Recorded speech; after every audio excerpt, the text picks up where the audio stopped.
Good morning बेटा। हमने बापू की पाती पाठ पिछले वाले वीडियो में पढ़ा था। उसमें हमने पहला वाला पत्र पढ़ा था। बापू के एक बहुत ही प्रिय शिष्य थे सुमंगल सिंह। उन्होंने बापू को अपनी समस्याएं बताई थी। वो बहुत बीमार थे, बापू से दूर थे, तो वो बापू को अपनी प्रॉब्लम, अपनी समस्याएं पत्र के द्वारा बताया करते थे और बापू पत्र के द्वारा ही उनकी समस्याओं का हल उन्हें बताया करते थे।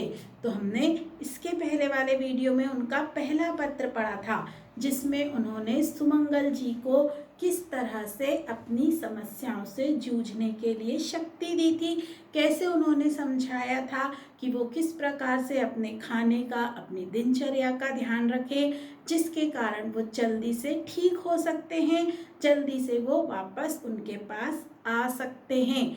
अब ये दूसरा पत्र है जिसमें बापू ने उनको क्या लिखा है। वर्धा के लिए ये पत्र लिखा है 7/12/1935 को। 1935 में ये पत्र लिखा गया था, जब उन्होंने, उनके शिष्य सुमंगल जी बीमार थे और उन्होंने अपनी समस्याएं बापू को बताई थी। उसके बदले में बापू ने उन्हें जो सुझाव दिए थे वो इस पत्र में हैं।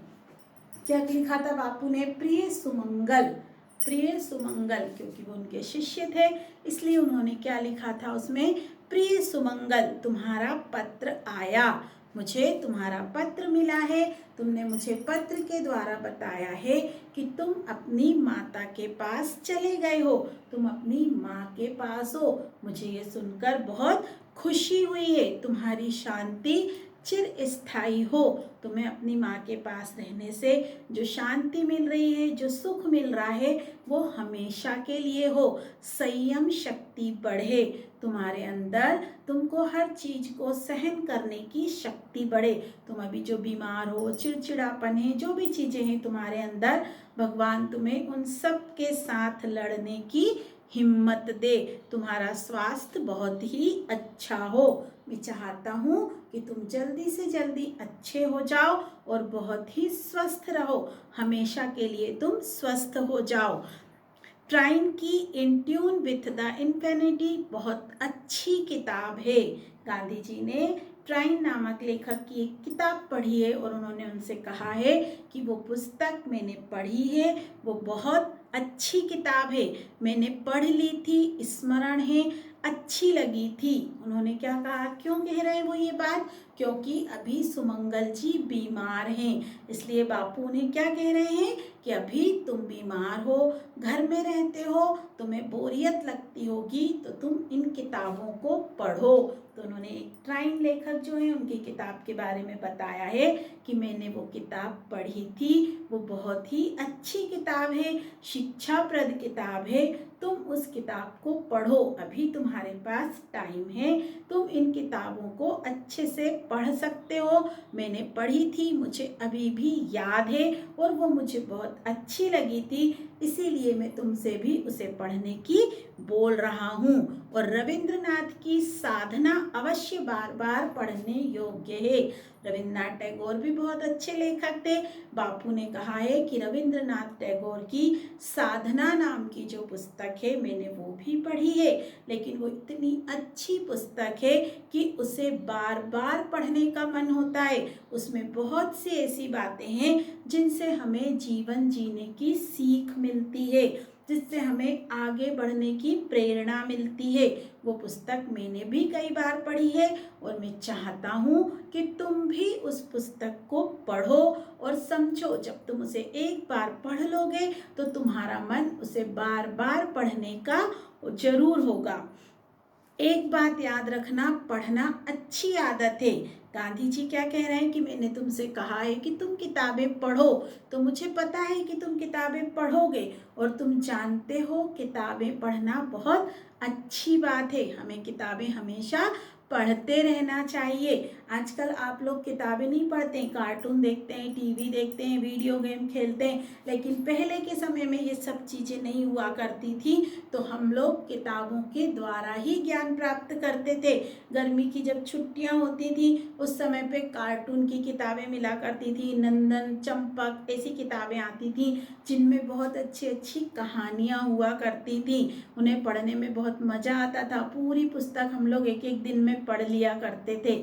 उससे रीडिंग स्किल भी अच्छा होता है, हमको पढ़ना भी आता है और हमें वो चीज़ें याद भी रहती हैं। तो गांधी जी क्या कह रहे हैं उनसे, बापू क्या कह रहे हैं सुमंगल जी से कि पढ़ना बहुत अच्छी बात है। तुम अभी बीमार हो, घर पर ही हो, तुम्हारे पास और कोई काम नहीं है, इसलिए तुम पुस्तकें पढ़ो। तो पुस्तक पढ़ना बहुत अच्छी बात है, लेकिन पढ़ा हुआ थोड़ा यदि हृदयगत हो जाए तो अच्छा है।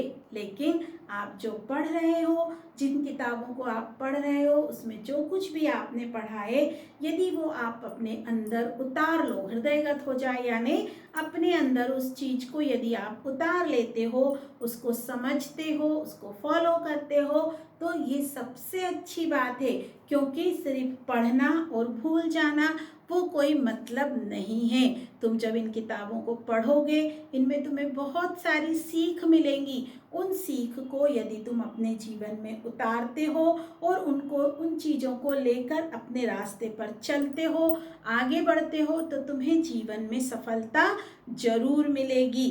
तो बापू के आशीर्वाद, लास्ट में वो अपने नाम की जगह पर क्या लिखते थे, बापू के आशीर्वाद। हमेशा अपने शिष्यों को प्यार भरा आशीर्वाद दिया करते थे वो।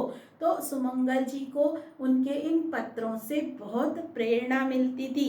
यदि हम बीमार हैं और कोई हमसे मिलने आता है, हमसे बातें करता है, तो हमें बहुत अच्छा लगता है। लेकिन जिनको हम सबसे ज़्यादा चाहते हैं वो हमारे साथ हमेशा हों, हमें ऐसा लगता है जैसे मम्मी पापा, अगर हमको थोड़ा भी बुखार आ जाता है तो ऐसा लगता है मम्मी पापा हमेशा हमारे साथ में हों, है ना। तो शिष्य और गुरु का रिश्ता भी कुछ इसी तरह का होता है। तो सुमंगल जी और बापू का रिश्ता भी ऐसा ही था। अब सुमंगल जी अपने घर थे, अपनी माँ के पास थे और वो बापू के पास नहीं जा पा रहे थे।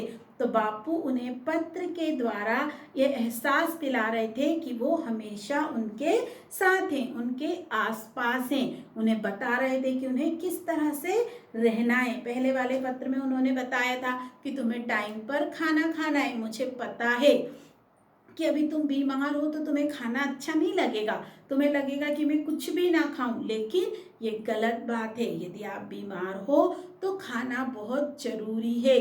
जब तुम खाना खाओगे तभी तुम्हें ताकत आएगी और तुम जल्दी से ठीक हो पाओगे। और खाने में भी कौन कौन सी चीज़ें खाना है उसकी पूरी लिस्ट उन्होंने दी थी पहले वाले पत्र में, और कहा था कि पपीता, अंगूर, ये चीज़ें खाना है, ये बहुत अच्छी चीज़ें हैं, तुम्हारी सेहत के लिए बहुत फ़ायदेमंद हैं। लेकिन अगर ये ज़्यादा महंगी लगती हैं तो तुम इन्हें मत खाओ। नींबू और संतरा, पपीता, ये वाली चीज़ें जो हैं, जो तुम्हें आसानी से मिल जाती हैं, वही चीज़ें तुम खाओ और उनसे भी तुम्हें उतनी ही एनर्जी मिलेगी। और अपने खर्चों को थोड़ा कम करो। जहाँ तुम अपने खर्च बचा सकते हो उन खर्चों को बचाओ, अनावश्यक खर्च मत करो। क्योंकि अभी जब तुम बीमार हो, अक्टूबर का महीना है और अक्टूबर के महीने में त्यौहार होने के कारण खर्चे थोड़े ज़्यादा हो जाते हैं, इसलिए तुमको अपने थोड़े पैसों को बचाना भी होगा। तो तुम ऐसी चीज़ों पे पैसे बिल्कुल खर्च मत करो जो अनावश्यक हों। और दूसरे वाले पत्र में उन्होंने उन्हें क्या समझाया कि तुम्हें घर में रहते हुए यदि बोरियत होती है तो किताबें पढ़ो, पुस्तकें पढ़ो, जिनसे तुम्हें ज्ञान मिलेगा, तुम्हारी इच्छा शक्ति बढ़ेगी। जब हम अच्छी चीज़ें पढ़ते हैं तो हमारे अंदर से मन में जीने की इच्छा होती है। हम बीमार हैं तो कई बार ऐसा लगता है इसी बीमारी से तो भगवान उठा ले, कई बार लोग बोलते हैं ना, बड़े बड़े लोग बोलते हैं, सुना होगा। लेकिन यदि हम कुछ ऐसी चीज़ें पढ़ते हैं जिनसे हम जीवन में आगे बढ़ने की प्रेरणा लेते हैं तो हमारे अंदर जीवन जीने की लालसा बढ़ती जाती है और हम सोचते हैं कि हम जल्दी से जल्दी ठीक हो जाएं और अपना जीवन अच्छे तरह से जी सकें। तो ऐसे ही बापू अपने पत्र के द्वारा अपने शिष्यों का उत्साहवर्धन किया करते थे, उन्हें आगे बढ़ने की प्रेरणा दिया करते थे। तो ये दूसरा पत्र था। एक और पत्र है बेटा जो हम इसके बाद वाले वीडियो में पढ़ेंगे। Thank you.